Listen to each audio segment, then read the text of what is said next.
Olá pessoal, no meu penúltimo vídeo aqui no canal eu comentei um pouquinho de uma experiência que eu tive esse final de semana viajando para uma cidadezinha aqui perto da minha cidade, né? E eu tirei outra experiência, né, dessa viagem, eu queria compartilhar aqui com vocês dessa pequeno passeio, né, que eu fiz com os meus filhos. E eu estava reparando, pessoal, né, cidade pequenininha, a igreja no centro, né, a catedral ali sendo o centro da cidade, em volta aquela praça onde as pessoas costumavam se reunir, né, os amigos para conversar, né, e tudo mais. E me passou como se fosse um filme ali pela cabeça, tentando imaginar como seria a dinâmica daquela cidade há 30, 40, 50 anos atrás, né? E como aquele lugar é vivo, não é? E como aquele lugar é morto hoje. Olhando essas igrejinhas, né, uma igreja muito bonitinha, muito antiga, né, a decoração antiga, a mobília, a arquitetura, então algo muito bonito mesmo, né, aquela praça bem clássica de cidade pequena de interior, né, e olhando aquilo tudo me deu uma tristeza por ver que hoje as nossas igrejas e praças, né, essas mais antigas, nessas pequenas cidades, elas perderam a vitalidade. Então, eu costumo dizer que praticamente são museus a céu aberto, né? Então, a praça não tem vida, ninguém mais fica na praça, talvez pela violência, talvez pelos meios de comunicação, né, de entretenimento que existem dentro das casas, que as pessoas acabam preferindo ficar em casa, né, nesse mundo da internet do que sair na rua, né? E, enfim, pode ter vários motivos, né? E as igrejas, né, normalmente vazias, ninguém nos sacrários, ninguém rezando, ninguém visitando a igreja, não é somente a igreja vazia, né, fora do horário de missa. Normalmente missa sendo realizada uma vez apenas no domingo, talvez domingo à noite, e ali vai um pouco de gente, mas a maioria que está ali nem sabe o que está fazendo mais ali, nem sabe o que é ser católico, né? Então, é bem triste ver isso tudo acontecendo, né? Esses são os dias em que nós vivemos. Temos exceções? Claro que temos, né? Mas a maioria, né? E eu queria até ouvir você aqui nos comentários, talvez a maioria dos lugares desse Brasil afora, e do mundo, né? A gente tem esse cenário que eu descrevi aqui nessa cidadezinha. Abandono, solidão, é como se Deus fosse esquecido, né? Tivesse sido esquecido pelo povo. E em parte é isso mesmo, não é? Jesus está sendo tirado da nossa sociedade cada vez mais, está sendo deixado de lado. A igreja hoje tem que concorrer com diversas denominações, não é? Hoje tudo é relativo, não é? A verdade é relativizada em nome de um bem-estar, em nome de uma comodidade, né? As pessoas se sentem mais acolhidas na igreja evangélica. A igreja católica tem ficado realmente um museu a céu aberto. Eu digo isso com tristeza, né? Como um católico, alguém que veio convertido à fé católica, alguém que tem convicção da fé católica, eu fico muito triste de ver isso. Mas eu não paro na tristeza, pessoal. A minha reflexão foi além disso, né? Eu tentei pensar à luz da história, né? Os outros momentos difíceis que a gente já viveu na história. Se a gente pensar, a cristandade ela chega ali no seu auge, né? A civilização cristã ela chega no seu auge na Idade Média, que apesar do que muitos possam dizer, não foi a Idade das Trevas, tá? Basta que você tenha um pouquinho de boa vontade e estude história, com fontes boas, você vai ver que não era a Idade das Trevas, muito pelo contrário, né? Eu chamaria de Idade das Luzes, ali realmente a Idade das Luzes real, onde o reinado de Nosso Senhor Jesus Cristo, o reinado social de Nosso Senhor Jesus Cristo se fazia presente de uma maneira muito mais forte na nossa sociedade. As leis eram regidas, né, pelos valores cristãos, então é muito diferente, a vida de comunidade era muito diferente, né?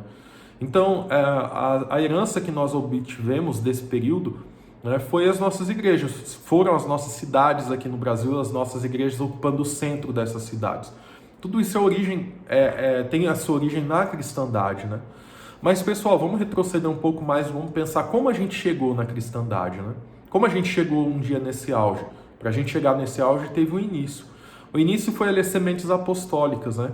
Os apóstolos com seus martírios, né? Com a sua pregação, com a sua vida exemplar. Os sucessores dos apóstolos, ali os pais apostólicos, né? Que a gente vê por toda a patrologia, né? O estudo da história dos pais da igreja. A gente vê aquele período ali, um período de sofrimento, né? Sofrimento físico, perseguição. A gente vê a igreja sendo regada com o sangue dos mártires, né? E toda essa semente que foi plantada, ela tem o seu crescimento, né? conforme o tempo avança, ali quando o imperador Constantino, por exemplo, é convertido à fé católica, né, há controvérsia, a conversão dele foi de fato uma conversão real, mas é inegável que ele ajudou muito a igreja no sentido de facilitar a vida da igreja, né, dentro do império. Quando o império adota o cristianismo, né, o catolicismo como religião oficial, o Império Romano, tudo isso foi efeito daquele tempo, daquela plantação que os apóstolos e os seus sucessores fizeram. Então, hoje, pessoal, a gente chegou numa época que passou a colheita já chegou no seu auge e hoje a gente está em declínio. Então, ao invés da gente ficar chorando, lembrando ali do passado, do começo do século XX, final do século XIX, e tentar retroceder aquele patamar, eu acredito que a gente deveria dar um passo além e aceitar realmente que houve uma perda, houve uma derrota. Hoje a nossa civilização já é uma civilização pós-cristã, é uma civilização paganizada, né? Hoje nós voltamos aos comportamentos animalescos do mundo pagão. Não é? É só olhar a televisão, olhar o jornal, sair na rua, você vai ver isso que eu estou te dizendo. Né? Nós voltamos a ser pagãos. Né? Então, qual que é o trabalho nosso hoje? É viver uma vida parecida com a dos apóstolos e dos santos do princípio da igreja, né? Os santos ali da Alta Idade Média, é viver como um São Francisco, né? Então é realmente ter esse espírito de reformador, de reformar a si próprio, né? Para que isso irradie, isso dê o exemplo para as pessoas e elas vejam Cristo em nós. Então é essa reflexão, pessoal. Isso é uma reflexão para mim, em primeiro lugar. Infelizmente eu tenho sido uma vergonha como católico, né? Falo isso com vergonha, com pesar. Mas peço a Cristo que me fortaleça para que eu seja assim um bom exemplo e que eu possa testemunhar dele na minha vida, para que então nós tenhamos outra colheita, né, na nossa história. Se nós, como igreja hoje, sairmos, né, da nossa zona de conforto, uma igreja em saída, como pede o Papa Francisco, se nós sairmos da nossa zona de conforto, voltarmos, né, a testemunhar a nossa fé, ser literalmente mártires da nossa fé. Não é? Esse mundo à nossa volta pode, de novo, um mundo que ficou vazio, né, paganizado e sem sentido muitas vezes da vida, que vive pelos prazeres, eles podem achar em nós, né, esse exemplo novamente, eles podem achar em nós a resposta para o vazio deles, mas para isso a nossa vida precisa testemunhar de Cristo. Todo o resto, pessoal, por mais bom que seja, centros católicos, formações católicas, né, nós nos vestirmos de forma modesta, tudo isso é muito bom, mas nada disso resolverá o problema. O problema será resolvido com oração fervorosa e com testemunho de vida. Então, se nós quisermos fazer algo por esse país, por esse mundo, a melhor coisa que nós podemos fazer é nos tornar santos, né? Seguir a vocação que nos é dita no Concílio Vaticano II, a vocação à santidade. Todos nós somos chamados à santidade.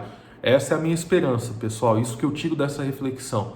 Não é tempo de lamento, não é tempo de ficar chorando e lembrando do passado, é tempo de ir à luta, é tempo de voltar aos tempos apostólicos. Se o mundo voltou a ser pagão, nós temos que voltar à era apostólica, nós temos que voltar a ter aquele fervor, né, que os irmãos tinham na era apostólica e pós-apostólica.